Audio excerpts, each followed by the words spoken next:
রীতিমধ্যে ভারত ও ইংল্যান্ডের মধ্যে দ্বিতীয় টেস্ট শুরু হয়ে গেছে। প্রথম টেস্ট ভারতীয় টিমের লজ্জাজনক হারের পর টিমের কোচ গৌতম গম্ভীর টিমে কিছু পরিবর্তন করেছিল যাতে দ্বিতীয় ম্যাচটা অন্তত জেতা যায়, কিন্তু সেই পরিকল্পনা যেন ভুল প্রমাণিত করে দিচ্ছে ইংল্যান্ডের ব্যাটসম্যানরা। যেমন জেমি স্মিথ 161 এবং হ্যারি ব্রুক 157 রানে এখনো পর্যন্ত ব্যাটিং করছে। ভারতীয় টিমের বোলাররা তাদের উইকেট নিতে পুরোপুরিভাবে পরাস্ত। তো বন্ধুরা, কেন ভারতীয় টিমের বোলাররা উইকেট নিতে পারছে না বা টিম সিলেকশনে কি ভুল ছিল?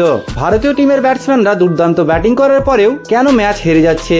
এই সবকিছু নিয়ে আলোচনা করব এই ভিডিওর মধ্যে। তো বন্ধুরা, দেরি না করে চলুন শুরু করা যাক। প্রথম কারণ হচ্ছে টিম সিলেকশন। এটা আগে থেকেই ঠিক করা ছিল যে জাসপ্রীত বুমরা 3টে টেস্ট খেলবে এবং 2টো টেস্টে তাকে রেস্ট দেওয়া হবে।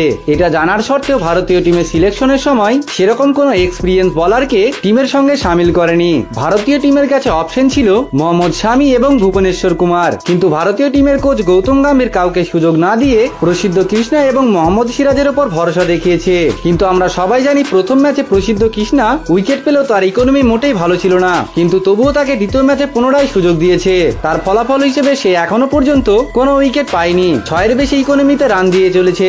ভারতীয় টিম ম্যাচ জিততে পারবে কিনা সেটা বলা যাবে না, কিন্তু গৌতম গম্ভীর তার রাজত্ব চালাচ্ছে। যাকে মন করছে তাকে টিমে সুযোগ দিচ্ছে এবং যাকে মন করছে তাকে টিম থেকে বাদ দিয়ে দিচ্ছে। যদি একের পর এক নাম বলা শুরু করি তাহলে কার নাম বলবো? বিরাট কোহলি এবং রোহিত শর্মা দুজনে রঞ্জি ট্রফি ম্যাচ খেলছিল এবং বিরাট কোহলির কোচকে বিরাট কোহলি জানিয়েছিলেন, আমি ইংল্যান্ডে গিয়ে 5টা সেঞ্চুরি করব।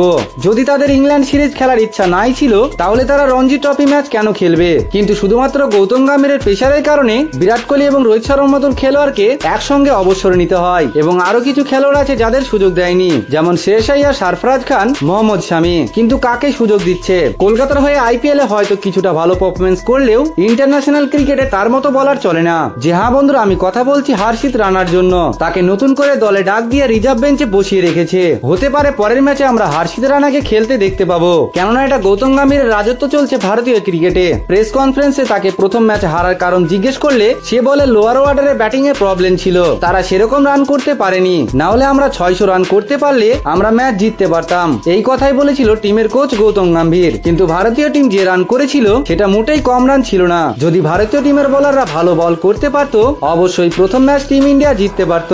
হয়তো প্রথম ম্যাচে 5টা ক্যাচ মিস হয়েছিল, কিন্তু এটা খেলার অঙ্গ, ক্যাচ মিস হতেই পারে। গৌতম গম্ভীর নতুন টিম বানানোর চক্করে ভারতীয় টিম হারিয়ে বসেছে দুজন রত্নকে। জি হ্যাঁ বন্ধুরা, মোহাম্মদ শামি এবং ভুবনেশ্বর কুমার, যারা অন্তত এখনো 2 বছর সার্ভিস দিতে পারত। কিন্তু না, গৌতম গম্ভীরের মতে হর্ষিত রানার মতো খেলোয়াড়ই ঠিক আছে। তবে ভারতীয় টিমের বোলারদের যা অবস্থা, সেখান থেকে ভারতীয় টিম ম্যাচ জিততে পারবে বলে মনে হয় না।